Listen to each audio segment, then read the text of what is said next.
आज हम बात करेंगे एप्लीकेशंस ऑफ प्लाज्मा की। प्लाज्मा की एप्लीकेशंस के बारे में बात करने जा रहे हैं, यानी कि प्लाज्मा की को हम कहाँ कहाँ अप्लाई कर सकते हैं, उसके कहाँ कहाँ यूजेस हैं, उसकी बात करने जा रहे हैं। बहुत इंपॉर्टेंट टॉपिक है ये, चैप्टर नंबर 3 का लास्ट टॉपिक है। राइट डाउन द एप्लीकेशंस के बारे में बताओ, यूजेस के बारे में बताओ, इंपॉर्टेंस ऑफ प्लाज्मा के बारे में, जो उनसे यूजेस हैं, प्लाज्मा कहाँ कहाँ इस्तेमाल हो रहा है उसके बारे में बताओ। फिर उसके बाद क्या है, पहला इसका यूज़ है जी, it is used in fluorescent tube. ये किस में यूज़ हो रहा है? फ्लोरिसेंट ट्यूब में। फ्लोरिसेंट ट्यूब में यूज़ हो रहा है, यानी कि फ्लोरिसेंट ट्यूब जो उनसे घरों में लगी होती है, ट्यूब्स वगैरह, ये वाली जो उनसे घरों में लंबी सी ट्यूब लगी होती है, ये लंबी सी ट्यूब अमूमन सड़कों पर भी लगी होती है। इस ट्यूब की भरी होती है गैस भरी होती है इस ट्यूब के अंदर, ठीक है ना। जब हम यहाँ से इलेक्ट्रिक करंट पास करते हैं ना, इसके अंदर से ये इलेक्ट्रिक करंट आ रहा है, ये आई का मतलब क्या है, इलेक्ट्रिक करंट जा रहा है। जैसे हम इलेक्ट्रिक करंट पास करते हैं तो फिर क्या होता है, तो जो उनसी गैस होती है ना इनसाइड द ट्यूब, वो कन्वर्ट हो जाती है प्लाज्मा में। जो उनसी गैस होती है, गैस के मॉलिक्यूल्स जो उनसे होते हैं, गैस के मॉलिक्यूल्स, ये जो उनसा गैस का मॉलिक्यूल है ये वाला,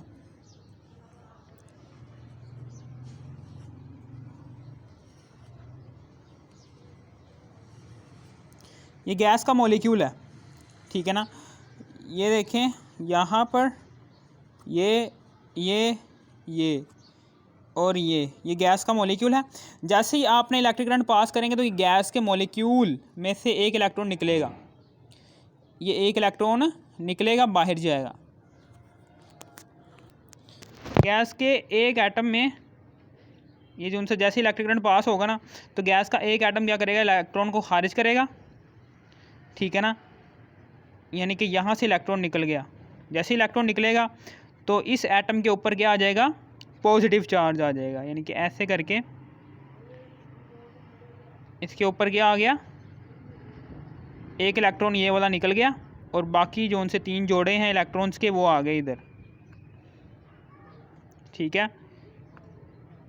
एक इलेक्ट्रॉन यहाँ से निकल गया, इसके ऊपर आ गया प्लस चार्ज, और ये वाला इलेक्ट्रॉन जो उनसे है ये इधर आ गया, फिर प्लस, ये जो उनसे इसने खारिज किया था ना इलेक्ट्रॉन, वो ये है। फिर उसके बाद यहाँ पर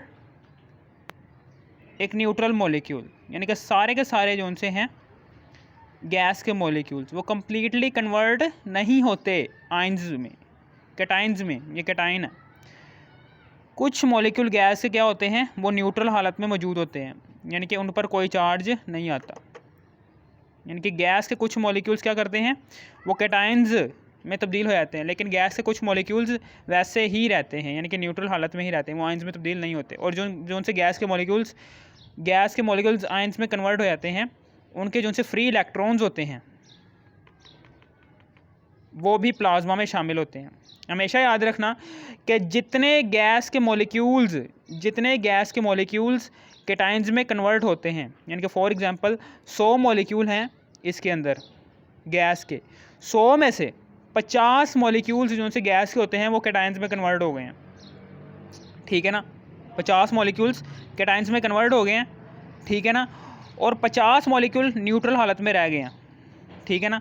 और आपको ये भी, और कोई बंदा आपसे पूछे इलेक्ट्रॉन्स कितने होंगे इस प्लाज्मा के अंदर इलेक्ट्रॉन्स की तादाद पूछ ली उस बंदे ने, आपने साफ सीधी इस तरह कह देना कि चूँकि गैस में 50 मॉलिक्यूल्स जो उनसे गैस के हैं वो कैटाइंस में तब्दील हो चुके हैं, ठीक है ना। चूँकि 50 एटम्स ने, गैस के 50 एटम्स ने इलेक्ट्रॉन्स खारिज किए हैं, तो जाहिर सी बात है कि 50 इलेक्ट्रॉन्स ही होंगे उस गैस के, ये प्लाज्मा के अंदर 50 इलेक्ट्रॉन ही प्रेजेंट होंगे इस कैटाइन के, ठीक है ना।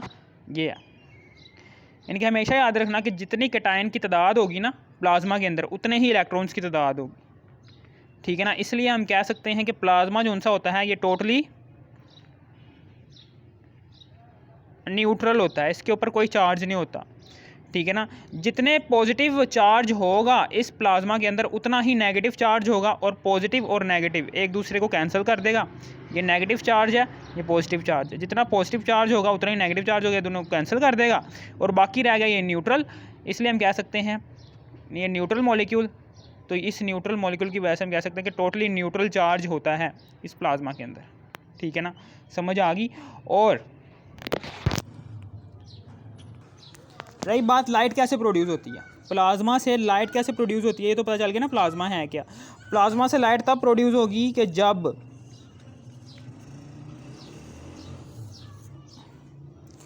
जब ये न्यूट्रल मॉलिक्यूल, ये जो सा न्यूट्रल मॉलिक्यूल है, इस न्यूट्रल मॉलिक्यूल में से फॉर एग्ज़ाम्पल मैं कहना चाह रहा हूँ ये है जी,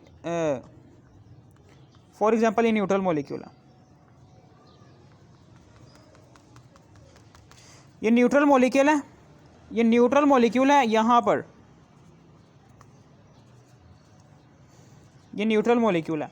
यहाँ से इनर इलेक्ट्रॉन जो सा यहाँ पर प्रेजेंट था, ये न्यूट्रल मॉलिक्यूल में से, इस न्यूट्रल मॉलिक्यूल में से जो से बाकी 50 रह गए हैं, इस न्यूट्रल मॉलिक्यूल में से ये जो सा इनर इलेक्ट्रॉन है, ये इलेक्ट्रिक करंट की एनर्जी को एब्जॉर्ब कर एक्साइटेड स्टेट में चला गया। एक्साइटेड स्टेट में जाने के बाद ये क्या करेगा, ये ऊपर की तरफ इस शेल में मूव करेगा।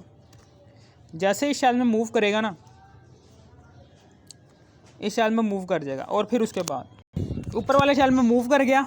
जैसे ऊपर वाले शेल में मूव कर गया, तो जब इसकी एनर्जी लो हो जाएगी, जब ये एक्साइटेड स्टेट से अपनी असली वाली स्टेट में वापस आ जाएगा कि जब इसके पास एनर्जी बिल्कुल भी नहीं थी, तो फिर ये क्या करेगा, वापस से इनर शेल में मूव करेगा। तो इस दौरान क्या करेगा, ये एनर्जी इमिट करेगा। इस दौरान क्या करेगा, ये एनर्जी इमिट करेगा। ये एनर्जी लाइट की फॉर्म में निकलेगी। लाइट कैसे प्रोड्यूस होगी, जब एक न्यूट्रल मॉलिक्यूल, जब एक गैस के एटम में से, यानी कि गैस का एक एटम है, गैस के एक एटम में मौजूद जो सा इनर इलेक्ट्रॉन है, वो इलेक्ट्रिक करंट की एनर्जी को एब्जॉर्ब करता है। इलेक्ट्रिक करंट की एनर्जी को एब्जॉर्ब करने के बाद इनर शेल से आउटर शेल में चला जाता है, और जब उसकी एक्साइटेशन कम हो जाती है, उसकी जब सी जो सी एनर्जी है, जो सी उसने एब्जॉर्ब की थी इलेक्ट्रिक करंट से, वो कम होना शुरू हो जाती है। वो वापस से बाहर वाले शेल से, यानी कि बाहर वाले शेल से वापस से इनर शेल में जाता है, तो फिर उस दौरान ये एनर्जी खारिज करता है लाइट की फॉर्म में। तो वो जो सी लाइट की फॉर्म में एनर्जी होती है ना, वो ये ट्यूब से हमें लाइट की फॉर्म में मिल रही होती है। इस तरह इसमें से एनर्जी बाहर निकलती है। ठीक है ना, समझ आ गई आपको। अब आगे की बात है कि it is used in neon sign. ये नियॉन साइन में भी यूज़ हो रहा होता है। नियॉन साइन किसे कहते हैं कि फॉर एग्जांपल आप किसी भी दुकान के बाहर जाते हो, एक दुकान का नाम है जी मून शॉप, तो उस दुकान के बाहर इस तरीके से मून लिखा होता है, इस तरीके से मून लिखा होता है, ऐसे करके मून शॉप। ठीक है ना, इस तरीके से मून शॉप लिखा होता है, ये मून शॉप लिखा होता है इस तरीके से। यहाँ पर लाइट जल रही होती है, रंग बिरंगी से लाइट जल रही होती है। वो क्यों जल रही होती है, क्योंकि मून शॉप जो सा लिखा होता है, ये शीशे का बना होता है, मिरर का बना होता है। ये मिरर का बना होता है, ये मिरर के अंदर गैस फिल हुई होती है। जैसे इलेक्ट्रिक करंट हम यहाँ से गुजारते हैं ना, ये इलेक्ट्रिक करंट यहाँ से गुजारा हमने, ये इलेक्ट्रिक करंट हमने यहाँ से गुजारा, तो ये जो सी गैस फिल होगी इस मून शॉप के लफ्ज़ के अंदर, ये जो सी शीशे के बने हुए मून शॉप के लफ्ज़ हैं, इनके अंदर जो सी गैस फिल होगी, ये गैस जो सी होगी, गैस जो सी होगी वो कन्वर्ट होनी शुरू हो जाएगी प्लाज्मा के अंदर।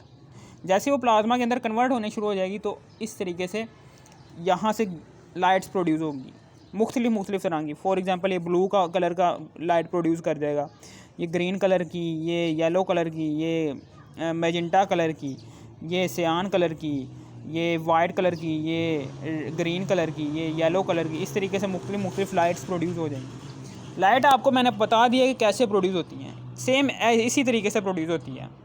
ठीक है ना, और मैंने आपको बता दिया कि प्लाज्मा में कौन कौन सी चीज़ें मौजूद होती हैं। ये 3 चीज़ें, कैटायंस, इलेक्ट्रॉन्स और न्यूट्रल मॉलिक्यूल प्लाज्मा के अंदर मौजूद होते हैं। अब आगे की बात करने जा रहा हूँ। ठीक है ना, इट इज़ ये 2 मैंने बता दिए। It is used in fluorescent tube when we apply electric current, the gas inside the tube is converted into plasma and produce light. फिर दूसरा भी मैंने आपको बता दिया, it is used in neon sign. Neon sign यही होते हैं, ये नियॉन साइंस होते हैं। ठीक है ना, when we apply electric current the gas inside the tube is converted into plasma and produce light. फिर आगे तीसरा वाला यूज़ है इसका, it is used in electrical devices.